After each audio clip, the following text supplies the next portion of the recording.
Olá pessoal, tudo bem? Estamos aqui para mais uma videoaula de Geografia e hoje na página 43 do livro didático vamos falar sobre a contaminação das águas oceânicas. Então, para a gente entender esse processo de contaminação das águas oceânicas, são dois elementos que influenciam a contaminação dessas águas. A exploração de recursos naturais, no mar ou no litoral, ou em águas profundas, como por exemplo o petróleo, que é um recurso, uma fonte de energia amplamente utilizável, e que grande parte de tudo que a gente produz utiliza ainda, essa fonte de energia ainda é uma das fontes de energias principais para a industrialização e para o fornecimento de energia para os seres humanos e para todas as sociedades, sem falar no seu valor comercial.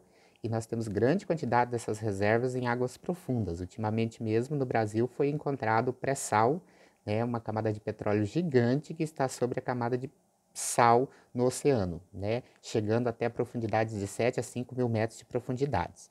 E também a poluição produzida no interior dos continentes, que chegam até a região marinha através da corrente dos rios, que geralmente correm para as partes mais baixas e levam esses sedimentos, essa sujeira, a grande quantidade de plástico que é carregada para os oceanos. Tá? As regiões portuárias, onde instalam fábricas, indústrias, refinarias de petróleo, e todo esse processo de manutenção, de lavagem de motores, de grandes petroleiros, de plataformas de petróleo, que ocorre em vazamento e que joga centenas de toneladas de petróleo por ano nas águas marinhas, tá ok? O texto de vocês aí está tratando, de um derramamento de óleo de um petroleiro mexicano, o Exxon Valdez, que ocorreu em 1989 e que jogou no oceano mais de 40 mil a 120 mil metros cúbicos de petróleo, tá? Chegando a uma proporção de 257 mil a 750 mil barris, tá?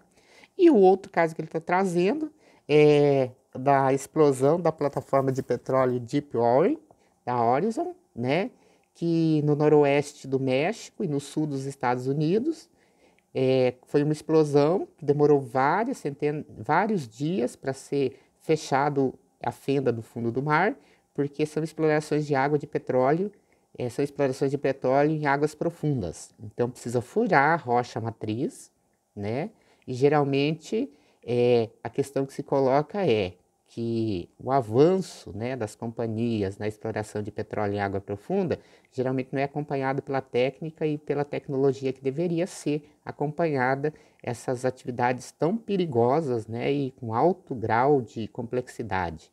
Então, quando a rocha matriz racha, no caso aqui da plataforma que explodiu, que matou 7 pessoas, foi a válvula lá no fundo do oceano não desligou automaticamente e a tampa do poço ficou aberta vazando. Nós tivemos casos no Brasil, mesmo na bacia de Campos, que na perfuração do poço, porque são quilômetros de rocha, houve uma rachadura de 300 metros numa rocha da bacia de Campos e aí houve um vazamento de petróleo que demorou dias até ser concretado e ser tampado. Então, conforme essas fendas aparecem, ou esses poços, no caso da explosão da plataforma, ficaram abertos, o petróleo vai vazando, porque ele está sob alta pressão lá nos poços, porque geralmente fica uma camada de petróleo em cima desse petróleo que chega até a levantar uma parte da costa terrestre, a pressão do gás natural. E isso vaza para cima e acaba causando assim acidentes, igual esse mesmo da Deepwater. Foi 1.500 metros, uma mancha de petróleo no oceano que atingiu a costa sul dos Estados Unidos,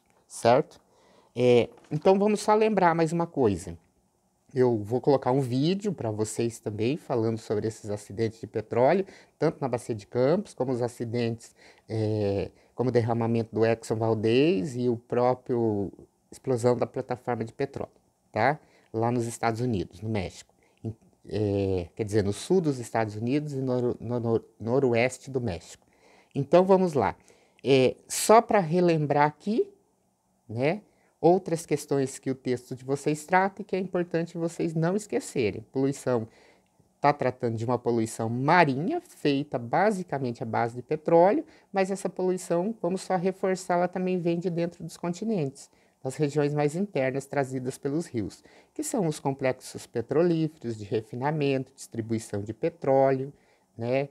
Tubulações que passam pelo fundo do mar, que cortam os continentes de países a países, né? Que acabam acidentes, que derramam petróleo nos rios, que derramam petróleo no oceano, o processo de refinamento, todo a questão de reutilizar esses derivados do petróleo, né, de forma consciente, porque muitas vezes o óleo trocado é jogado fora, né, e isso acaba indo para a rede de esgoto, vai para o rio acaba levando para o oceano. Então, de certa forma, nós temos uma cadeia e o ponto final de toda essa poluição, todo tipo de poluição que a gente gera no interior do continente, vai para o rio e acaba chegando no oceano. Tá ok? As instalações industriais e os terminais portuários também, com o volume de exportações hoje, os acidentes, né, e a poluição nos portos são muito grandes. Né? Você vê que são milhares de toneladas de cargas que são embarcadas e transportadas de um continente para o outro, provocando muitas vezes derramamento, né? O processo de transporte, né? Porque o próprio processo de retirada do petróleo só causa 7% da poluição. Né? O restante vem com transporte, vem com a lavagem de motores e um monte de fatores que acabam jogando esse petróleo no oceano. Tá ok?